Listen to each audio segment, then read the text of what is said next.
Serp Garage. All right, another bolt action shotgun with us today.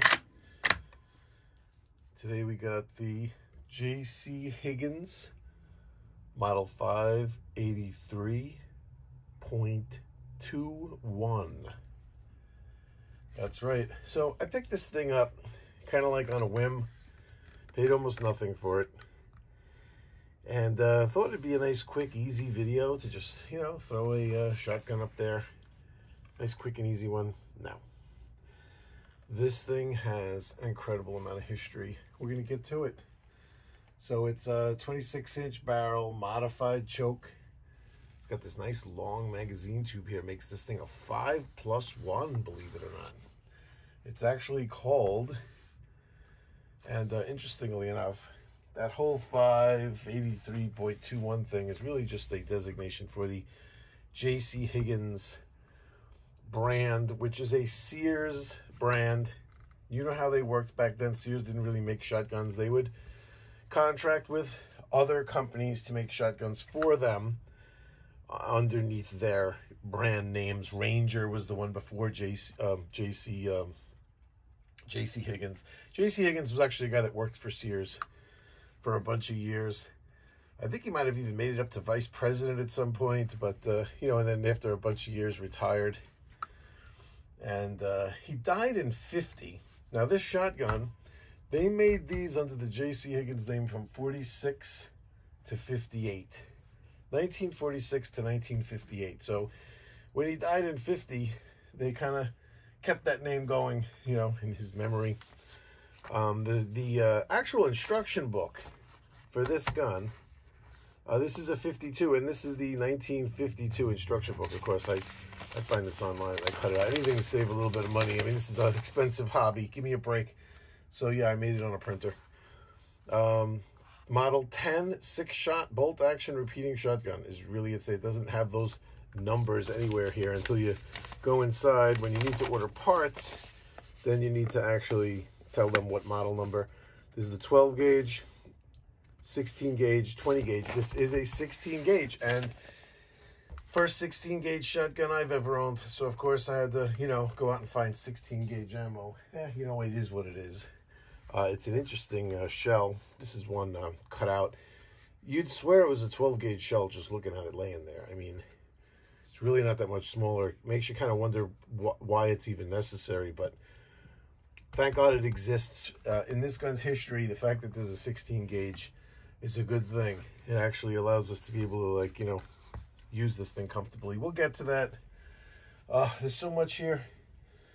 I run the danger of like bouncing around too much and being all discombobulated, but we'll try to keep it together. First, let's take it like this. Let's take it in order. Let's take a look at the shotgun itself and see how it functions, how it works. The JC Higgins brands are nice. They even have, like, you know, their own butt pad. This is a nice butt. This actually works, you know. I felt it actively working on my shoulder. Nice recoil lug there.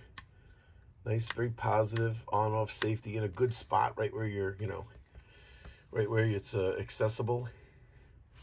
It's an interesting type of split receiver going on here. Nice big ejection port. Look at the carrier there. See the carrier doing some cool stuff? Yeah, we're going to check that out. Nice big strong receiver ring here. Looks pretty good. What do we got here? Proof tested 16 gauge modified 2 3/4 chamber. And of course on the other side we have our JC Higgins 583-21 Sears Roebuck and Company. When I first got this thing, it was dogged. It really was dirty. It had a lot of surface rust. Pitting, not pitting, but you know, that rust that grows on top of the metal, not really like it's eating away at the metal. And if you use some bronze wool and you're very careful, you know, oiled bronze wool, don't just rub the dry bronze wool on it. But this is something I wouldn't even like just tell somebody just go grab some bronze wool and start rubbing away, because not removing the bluing is the art to this, you know, making it look like nothing happened. But I got rid of a lot of it, and see how dirty, like, you know, the inside is. Ew, that's terrible, right? Well, cleaned it up nice, got it presentable, and a lot of that surface rust slowed it down, if anything. I mean, see a couple of blemishes there, but at least the active rusting areas were taken care of. And what else? So the dating with this thing is also weird too, dating it. You can go by these numbers. Now, it kind of goes like this. You see how the 583.1 is the 12 gauge first year, 0.2, 0.3. So those are the 3 gauges first year. Then it goes to the second year, 4, 5, like that. So if you count like that all the way to 21, you would come up with 20 gauge. So there must have been something weird, right? Well, when I had to look into some other information to do some more research on this gun for other things that we're going to get to in a minute, I found this, and this shows that for 1 year in like 51 or 50 or something, there was 2 12 gauges listed. For some reason, they had 2 different numbers, so that knocked it ahead, or that knocked it back 1, which put 0.21 in the 16 gauge range, and that one was, that's how I was able to date it. Then you would just count for each year. Each 3 would be another year. So I came up with 52. Then I found online this list of date codes, but unfortunately it doesn't go back far enough to 52. This is kind of like that Remington Black Powder X thing.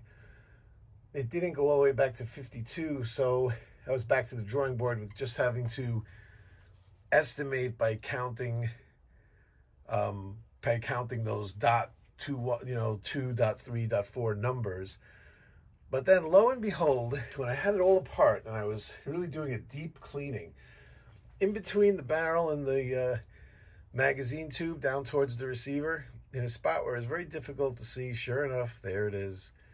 There's a 52 stamp there. So there, that definitely brought it all home, where I love that feeling where I could confidently date it to 52. Yep. So where do we go now? Let's take a look at some function, and then we'll get into some of the history as far as manufacturing. Who actually, you know, what is the history behind who made this thing? There's that history. There's like five different historical topics to talk about on this gun. Well, to load it, you have to have the bolt all the way back, number one. When the bolt is all the way back, you open up into like loading mode over here. It has this spring-loaded doohickey down here. Wow, my lighting is terrible today, isn't it? Let's see if I can, no, there's nothing I can do. But there's a, you know what? I'll show you. Here's what we'll do. Big manipulator. The spring-loaded doohickey is down here. You can see that. That leads to like where the loading tube is. And this right here, I don't know if you can tell, it's at an angle, so it's kind of cool. You got to bear with me too. These are cut down. I don't have snap caps for 16 gauge.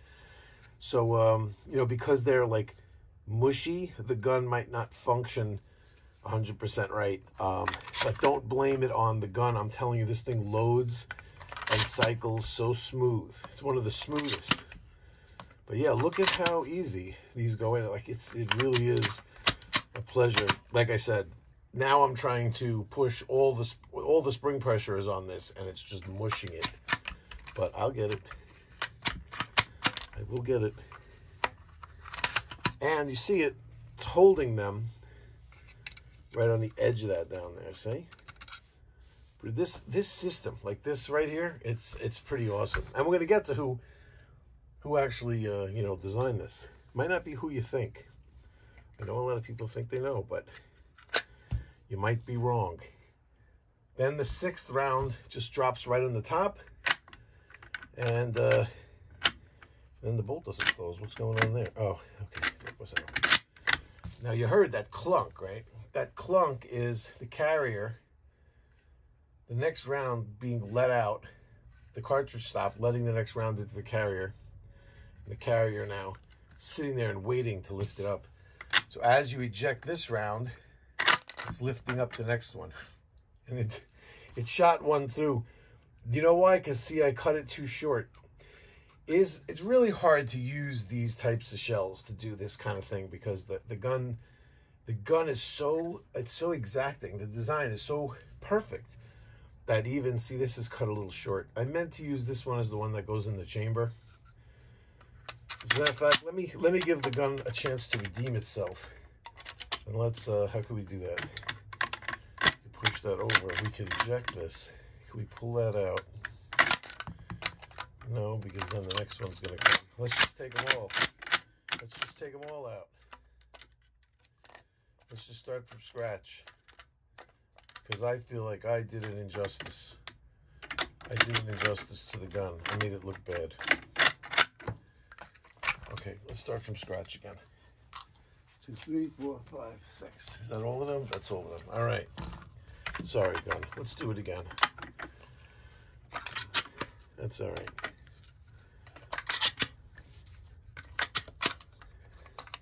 So did I use that one again already? Oh my God, I used it again. Where's that short one? All right, this short one has to go. It has to be the one we load into the chamber. That's the short one. Okay, leave it out. Okay. All right. 2, 3, 4. Again, it wouldn't do this if they were actual, you know, stiff shells that I could use. All right, there's all 5 rounds in there. And we'll use this as the 6th one to put in here. I love that. So that just sent the round underneath. It's waiting right there. We close the bolt on this guy. Safety off. Bang. And again, that little bit of, you heard that, right? That is pretty cool.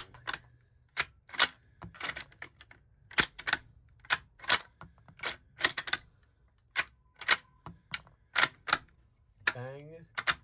Oof. It works good.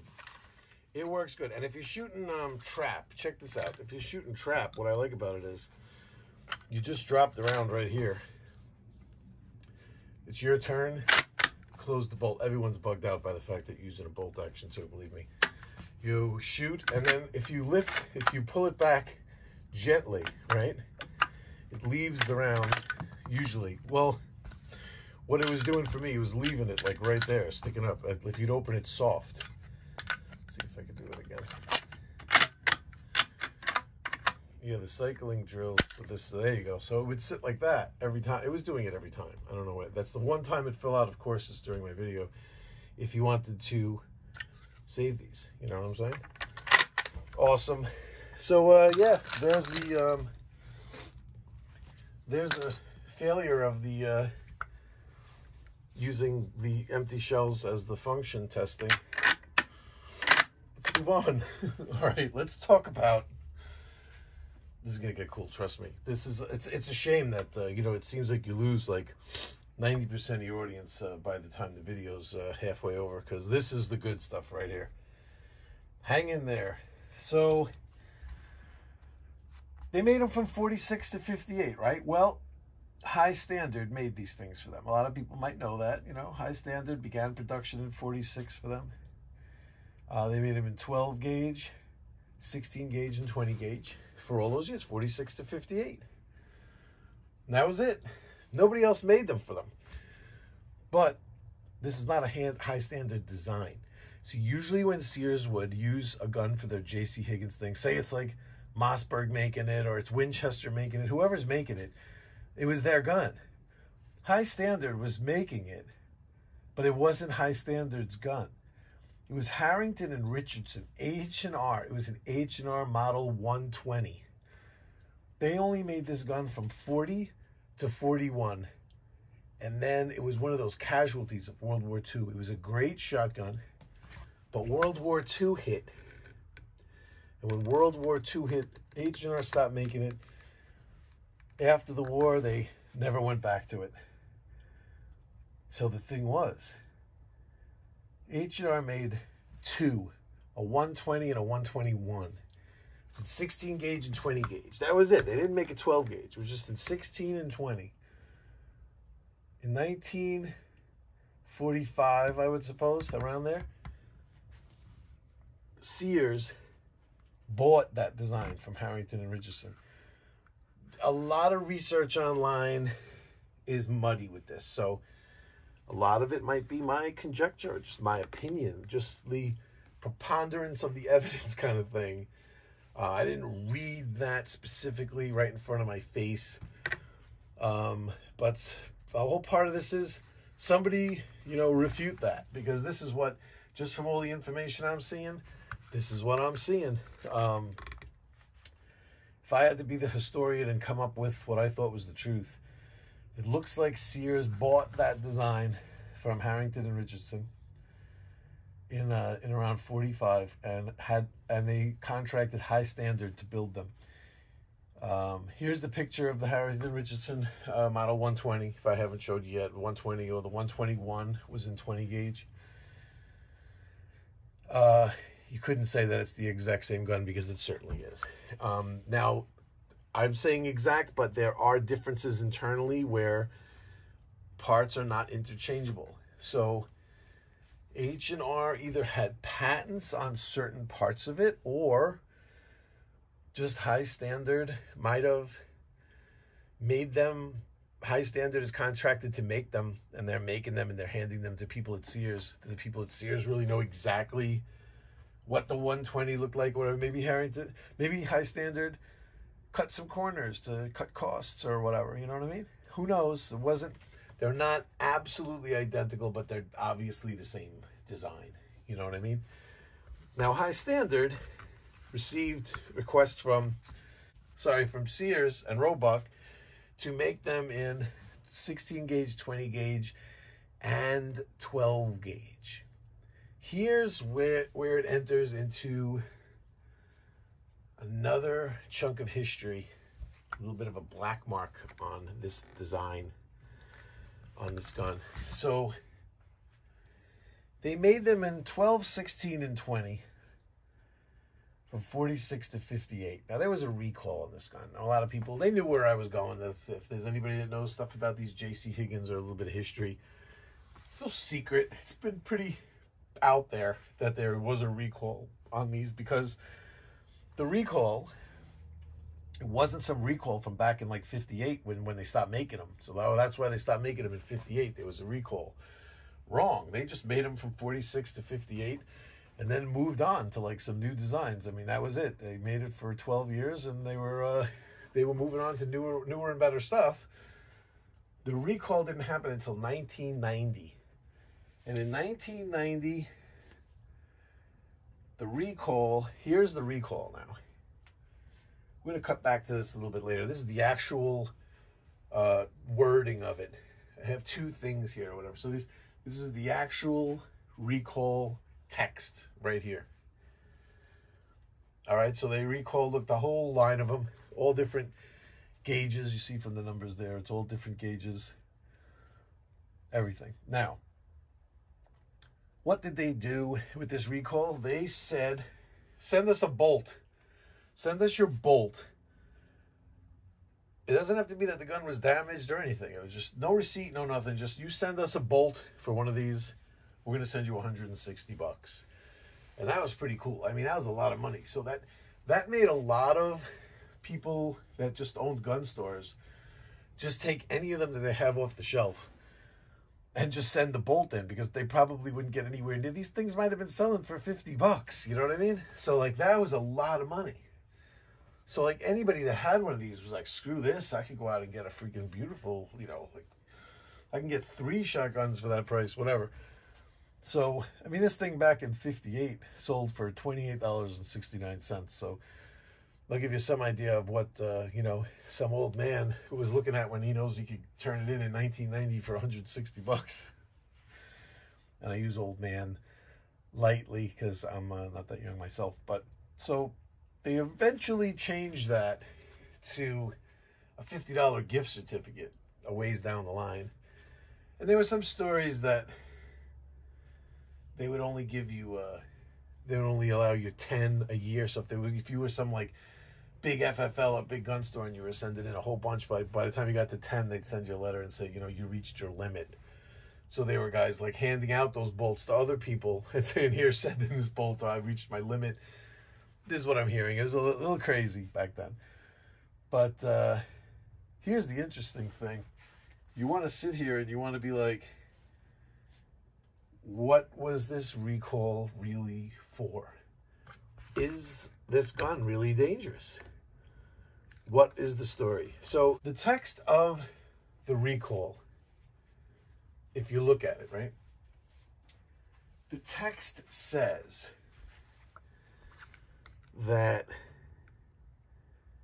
something would come loose, allowing the bolt to exit the receiver. Something like that, right? Well, even, look and see if I even printed it out. See, I don't even have the recall itself printed out here, but it's worded in a way, if I recall correctly, that there wasn't like a failure, because there's two theories here. There's one theory that these things were just grenading, and there's one theory that this screw here that retains the bolt would back out. There is evidence for both things, and I'm going to cover that here. The evidence for, let's cover first the evidence for what this screw backing out, the evidence for that. Well, the evidence for that, number one, is that I just tightened this with a screwdriver. Put the screwdriver in, I turned it. Want to be careful not to, you know, gall it. But I turned it pretty tight. Even so, with just simple pressing it with my finger, I could rotate it. Don't know why. It will not seat and lock in. Now, you could put like Loctite on it or something like that, sure, but then you wouldn't be able to get the bolt out for cleaning. This comes right out with my fingers after tightening it. Just something about that screw will not stretch to hold it in there, you know what I mean? And all that does is make it where if you cycle the bolt, it just comes right out. So if you have it put to your eye,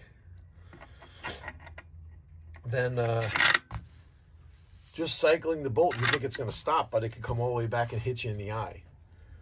That alone is enough for, you know, somebody to sue and be like, look, the bolt just came right back out of it because their screw loosened up and it hit me in the eye. I can imagine you can mess up your eye pretty good with that.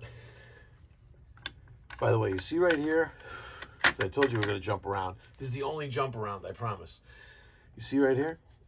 Well, when I bought it, there was something wrong with the way this was in here. So I had to take this out. I had to pop this extractor out of here. And I had to put it in the right way. It was in here wrong, where it was hanging up and it was sticking out like a snaggletooth. It was snaggletoothing. And then because of that, this has to ride into a recess right in here, sitting there nicely like that, see? And it wasn't sitting in there nicely. It was like binding. So it's bad. It's good. It could have broken just at the gun store, getting cycled or people messing with it. But luckily, I was able to get it right back in the same position. And then the bolt closed like this properly for the first time in God knows how many years. Anyway, so that's the screw theory. The loose screw theory, it has some merit because I'm telling you, I don't need to demonstrate it. I got a screwdriver in there and I gave it a good, I mean, you could probably put a little Teflon tape around it maybe, so it's just enough to hold it in. Who knows? I'm just careful. I just want to be careful I don't lose it, you know what I mean? Because the thing with these guns is that there's a lot of these guns around without this screw and without the bolt. Because people took out this screw, tossed the screw, took out the bolt, threw the gun down, and were like, garbage, junk. you know, grow tomatoes on it, and they sent in the bolt. Go look around online, and there's a million people going like, does anybody have a bolt for a JC Higgins 583.2? The bolts are like gold because so many of the bolts were sent in and destroyed. And the guns are plentiful. The bolts, not so easy to find. And I guarantee you, like these parts warehouses like Numrich and all that, you're not going to find a bolt there. I promise you. Speaking of which, oof, let's jump around again. Numrich Gun Parts Catalog. Let's go to the H&R Model 120 and 121. Here they are. It's the only place to find guns like this is in this catalog, the parts catalog. Now, I'm not sure if this bolt is interchangeable. Not 100% sure. So, call Numrich, find out if you're looking for a bolt, play around like that. But look, 16 gauge was the 120, and the 121 was 20 gauge. That was it. Just those two. Now remember, this was the original gun.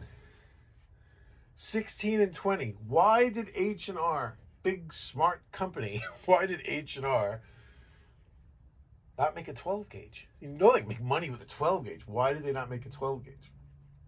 Maybe this gun was designed to be a 16 and 20 gauge gun. Maybe that's what it was designed for. Maybe it was designed just for those two gauges. Because here, now we have JC Higgins here. How many years later? 1941 they stopped making this, so this is like 5 years later, 6 years later. So High Standard now is contracted to make these things. And High Standard all of a sudden is making them in 12, 16, and 20. And here, some of the later ones were, the later years were a Model 11. I think they made a couple of changes, whatever, just when it held on for a couple of years towards the end there. But this is the Model 10. This is the one. That's a little evidence right there for the second theory of why they were recalled. Is that H&R, High Standard now started making them as in 12 gauge as well as the 16 and 20. And was the gun designed? Was this design made for that? Now, if we look here, when we have a 16 gauge shell in here,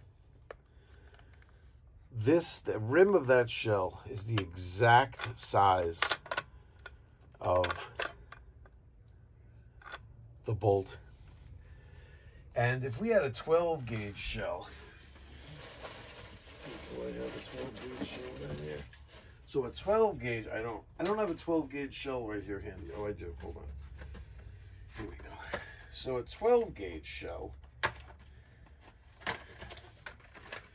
Sorry, should have prepared. How much bigger is a 12 gauge shell? Well, it's bigger.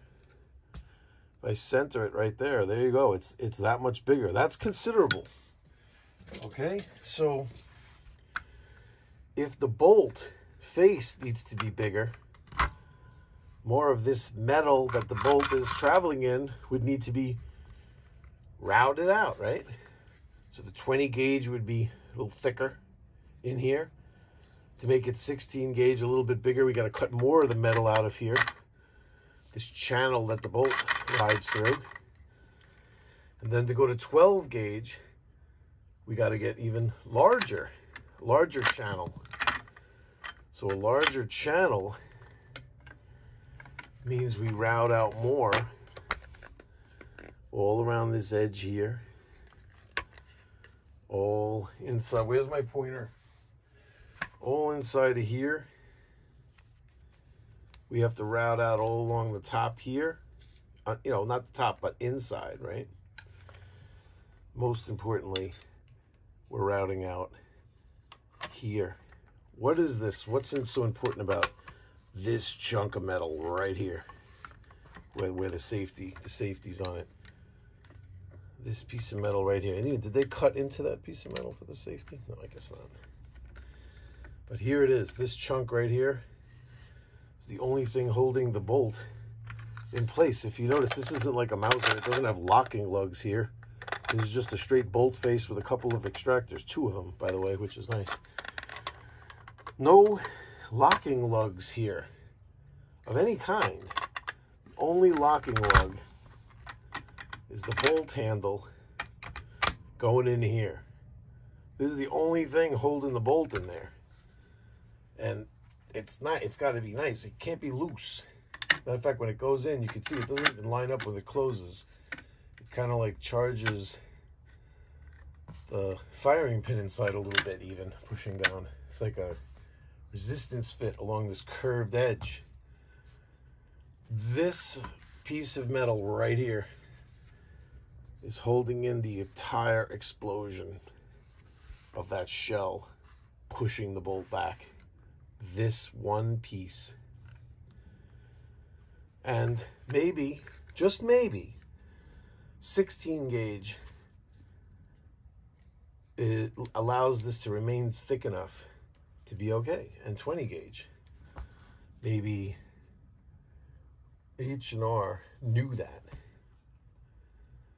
But when Sears wanted it in 12 gauge, maybe high standard guys just took the design and went, yeah, well, so what? We'll just route it out a little bit more and stick a bigger bolt and we'll make them in 12 gauge.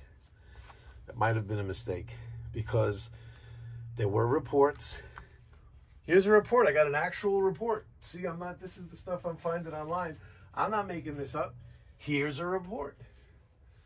Here's a report that it failed. Here's some pictures. Here's a picture of the broken receiver, of the carrier damaged from it, the stock blown apart. Luckily, minor injury to the person shooting, because it says right there, the bolt was retained in the gun by the bolt retaining screw.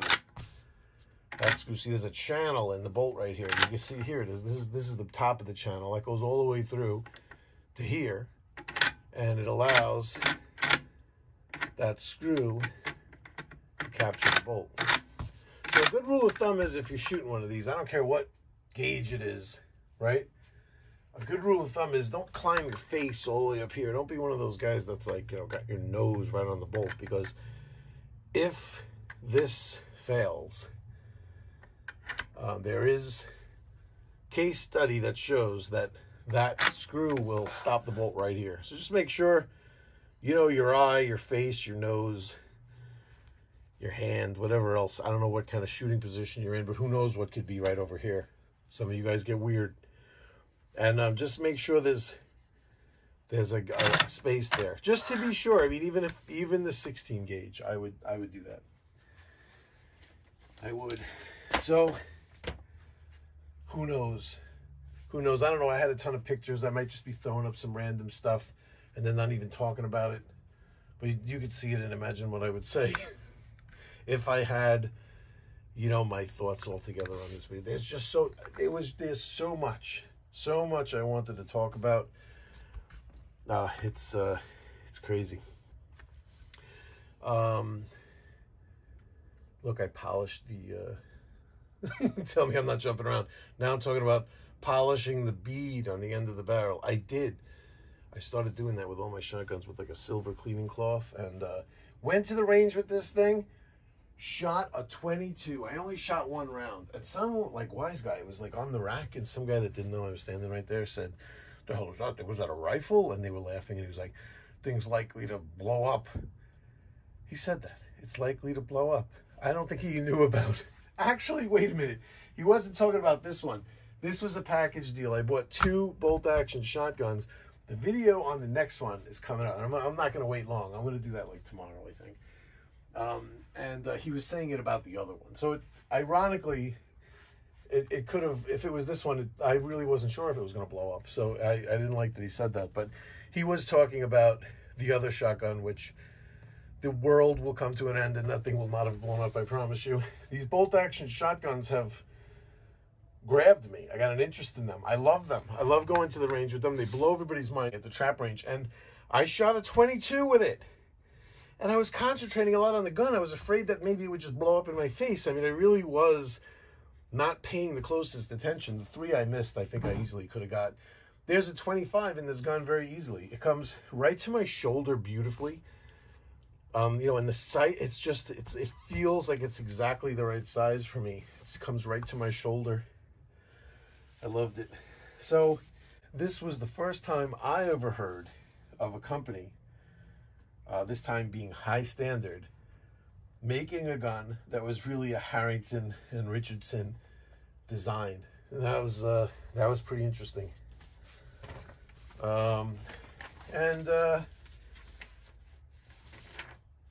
One last thing. Check this out. I'm going to pull this up here. I have my own copy right here. I'm going to show this for you. This was a post on a chat forum, and somebody, an FFL, was talking about this. He was talking about, you know, the recall back in the day, what he remembers. He remembers sending in the bolts until he reached his limit of 10 per year. And he would take the guns that didn't have the bolts in them anymore, and he figured he would just try to blow them up. I guess, number one, to really see, like, hey, yeah, did these things really have a problem? Or it's like, he said he would give them to hunter safety instructors to use as examples to show people what happens with an obstructed bore, an overcharged load, the wrong cartridge, etc. You know that thing where a 20 gauge will fit into a 12 gauge shotgun? It'll fit in the receiver. If you put it in, it'll go in the hole. But because of the restriction, it'll only go down. It won't exit the end of the barrel. It'll get stuck in there. And it's very easy to, if somebody went to do that and it disappeared, maybe they thought it fell out, they don't know what they're doing, and they just hang the gun up, you go along and shoot it. You won't even see the 20 gauge in the middle of the barrel. And it's happened before. He was doing that and couldn't blow them up. And he just, in his experience, he was saying that they were a very difficult gun to destroy and to explode. But not only that, even though he started blowing up and banana peeling the barrels, the most interesting thing he wrote is that through the course of blowing up over 8 of these, no bolt failures occurred in any of them. And these are the 12 gauges. So now he just sells them. That was the story. And I'll leave you on that because that's some pretty convincing evidence right there that these things held together pretty good. And just from the wording of the recall, it kind of sounds like maybe it was that this dang screw just would not tighten down and cinch up. And if that comes out, just cycling the bolt normally, you know, when you pull back is when you have to eject. So, you know, you're going to give a good tug. And if you're not ready, that thing could come out the back of this thing, could crack your tooth if you're not ready for, you know, if you got it shouldered. It is a viable reason for danger, for a recoil. Hitting yourself in the face with the bolt. You know, if it's just mechanically, it's not necessarily anything that have to do with the explosion or the round. Just if mechanically something could happen, like it could pinch your finger in such a way to, you know, cut your finger open or something like that. You know, it's a mechanical thing, and like, you know, there could even be mechanical problems. It sounds like maybe that's what it was, and maybe one gun blew up because somebody did something stupid, 1 or 2 guns or something. I mean, you know, hard to come up with information. It's not like Sears released any information on how many blew up or when, why, where, what. If you look at that letter, the letter was forwarded from Federal because the guy used Super X ammo, and he first sent it to Federal and was like, hey, what's going on with your ammo? Look what it did to my shotgun. And then Federal sent that to Sears, you know, and was like, hey, what's up with your shotgun? So it was like some finger pointing going on there. I trust Federal Super X ammo, but no answers. That's all I'm saying. There's no answers. And I feel confident that this 16 gauge is going to be okay. If it was a 12 gauge, I'd worry a little bit more. After all, there was a recall. If you call that number now or try to send the bolt in, they laugh. Mainly because Sears is out of business. But also because I think that number's been disconnected for like 10 years, you know. So you're not getting any money anymore.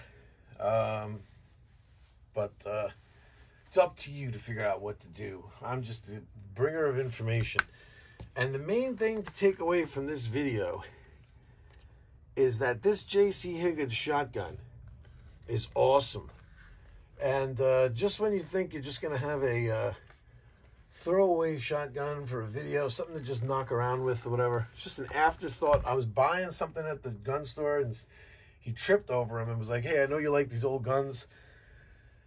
2 bolt action shotguns right in my bed. I was like, I don't know, I'll give you $100 for both of them. And he was okay with it. So these things basically cost me what it costs to buy a few boxes of ammo for it. A few boxes of ammo for just this one would pay for both guns. So that's how it is these days. Nobody cares about these crusty old historical things. That's just all about hoarding ammo. So it is what it is. Just leave them laying in the corner because I'll be along eventually. And that's that. The 16 gauge Sears Model 10 or 583.21 or Harrington and Richardson Model 120, whatever you want to call it. It's a great shotgun. And we're going to be back with that other great shotgun. This one's going to blow your mind. Stay tuned. I'm going to do that video. I think I'm going to do that video right now. I'm going to do a back-to-back. We might even do a hat trick right up to the weekend. This is a good week. I got some time. So what's today? Tuesday? Yeah, by the end of the week, we're going to do the hat trick. We're going to have 3 videos up by the end of the week. That's my promise to you. Stay tuned. Hang in there. And I'll see you soon.